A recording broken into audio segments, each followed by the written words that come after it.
Fundamentos de programación. Primera parte. A continuación se verán algunos conceptos básicos de lo que es la programación. Para entender y manejar esto necesitamos conocer algunos antecedentes. Por ejemplo, ¿qué son las computadoras? ¿Cómo y de dónde nacen las computadoras? ¿Cuál fue su desarrollo? ¿Cómo están constituidas? ¿Cómo funcionan? Algunos de estos conceptos básicos son importantes para entender qué es lo que tenemos que hacer y cómo vamos a hacer para resolver un problema utilizando la computadora, esto es, hacer un programa. Una breve historia de la computadora me dice que en Mesopotamia se han encontrado, lo que es actualmente Irán, Irak, se han encontrado tablillas de arcilla con información que tiene que ver con procesos de compra, venta, inventarios, etc. ¿Por qué es importante esto? Bueno, porque las computadoras están asociadas con procesos de compras, de ventas, procesamiento de datos, de grandes volúmenes de información. En ellas se almacena información sobre transacciones, operaciones tales como operaciones bancarias, operaciones de compra, de venta, clientes, etc. Entonces, este tipo de registros, pues ya 4500 años antes de Cristo se llevaban a cabo, y entonces las computadoras lo llevan a cabo también en la actualidad. Después aparece el ábaco, que es utilizado por árabes y chinos. Los mayas descubren y utilizan el concepto de cero, que es importante para los cálculos matemáticos. También los incas utilizan una serie de cuerdas en las cuales hacían nudos, y en esos nudos indicaban cantidades para indicar también procesos de compra, de venta. Estos cuerdas con nudos se denominaban o se llamaban quipús. Es en 1642 cuando el matemático y filósofo francés Blaise Pascal inventa una máquina capaz de hacer operaciones aritméticas simples, básicamente sumas y restas. Esta es llamada pascalina. Utilizaba una serie de engranes y tenía los engranes para las unidades, decenas, centenas, miles, etc. Y cada vez que iba aumentando un valor, giraba la rueda a una posición. Cuando la primera rueda, que es la de las unidades, daba una vuelta completa, hacía girar una posición la rueda de las centenas. Cada vez que daba una vuelta completa, la de las unidades, la de las decenas se iba moviendo una posición, hasta que cuando la rueda de las unidades daba 10 vueltas, entonces la rueda de las decenas daba una vuelta completa, y eso hacía que la de las centenas se moviera una posición. Lo podíamos hacer en un sentido o en otro, esto es sumando, añadiendo de acuerdo a las vueltas en un sentido, o restando poniendo las vueltas en el otro sentido. En 1671 el alemán Gottfried Leibniz mejora el sistema de Pascal y la máquina ya podía hacer otras operaciones como multiplicar, dividir y extraer raíces. Después, en 1804, el francés Joseph-Marie Jacquard pone en práctica la idea de automatizar ciertas fases del funcionamiento de las máquinas de tejido textil utilizando tarjetas perforadas.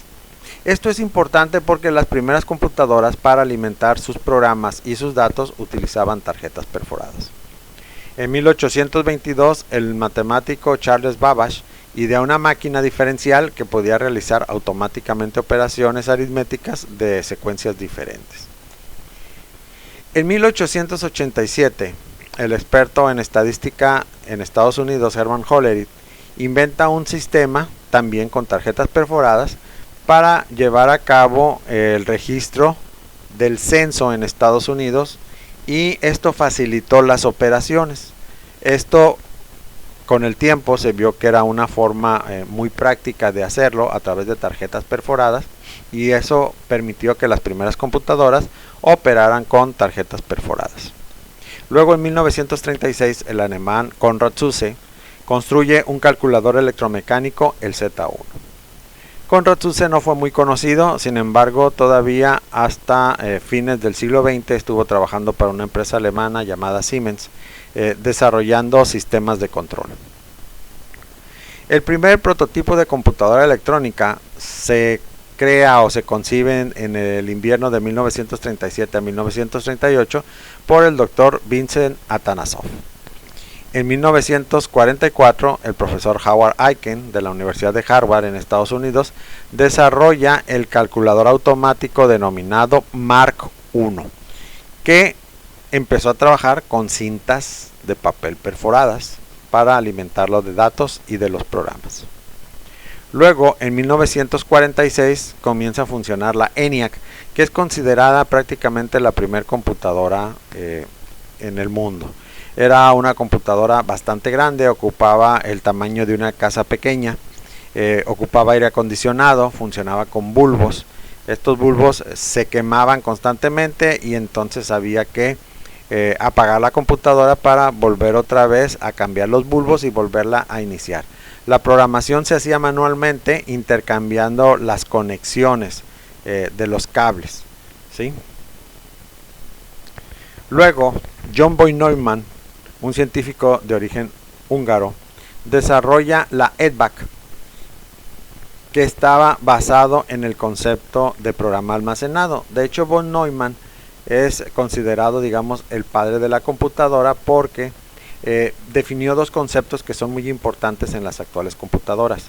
El utilizar sistemas de numeración binarios en vez del decimal, que es mucho más fácil, y que las instrucciones para la computadora, así como los datos que manipula, sean, esto es, que los programas y los datos sean almacenados en la memoria. Estos dos conceptos son importantes porque las computadoras actuales funcionan basadas en esos conceptos. Luego la compañía Remington Rand desarrolla la UNIVAC 1, que fue la primera computadora de uso comercial en 1951, y entonces empieza la primera generación de computadoras, ¿sí? Esto es en 1954, cuando en Boston entra en servicio la computadora IBM 650. Esta ya contaba con todas las características de las actuales computadoras. Tenía su memoria primaria, su memoria secundaria, sus dispositivos de entrada y salida, que eran como máquinas de escribir llamadas teletipos. También se introducían los datos a través de cintas perforadas, de tarjetas perforadas, a través de un monitor pequeñito. Se imprimían los datos en una impresora denominada también el teletipo, y entonces pues había personas que se dedicaban a programar y a capturar la información. Las computadoras de la segunda generación comienzan a aparecer en 1959. Son más pequeñas porque se sustituyen los transistores. Los transistores sustituyen a los bulbos, ¿sí? Tenemos aquí los bulbos y aquí los transistores. Los transistores eran mucho más pequeños, generaban menos calor, se quemaban menos rápidamente que los bulbos, y esto permitía pues que las computadoras funcionaran mejor y más rápidamente, y no hubiera tanto problema con ellas de estar cambiando los bulbos. En 1964 aparece la tercera generación de computadoras con los primeros circuitos integrados, y a principios de los 70 se desarrollan los circuitos integrados de alta integración, precisamente, que son denominados microprocesadores, y a partir de los cuales se empiezan a desarrollar las nuevas computadoras. Las primeras computadoras fueron la Altair 8800 en 1975 y la Apple I en 1976. También se tiene la Apple II y la TRS de Radio Shack en 1977. Estas computadoras prácticamente eran consideradas como juguetes o de juguete. Sí había computadoras grandes en las empresas, pero estas computadoras apenas iban iniciando, pero popularizaron mucho el uso de las computadoras. Tal es el caso de la Commodore 16, posteriormente la Commodore 64 y la Commodore 128, y la Atari en 1980. Estas computadoras, incluso en México, se vendían en algunas tiendas o supermercados. Y finalmente, En diciembre de 1981 sale al mercado la IBM PC, el antecedente de nuestras actuales computadoras, computadoras personales o personal computer.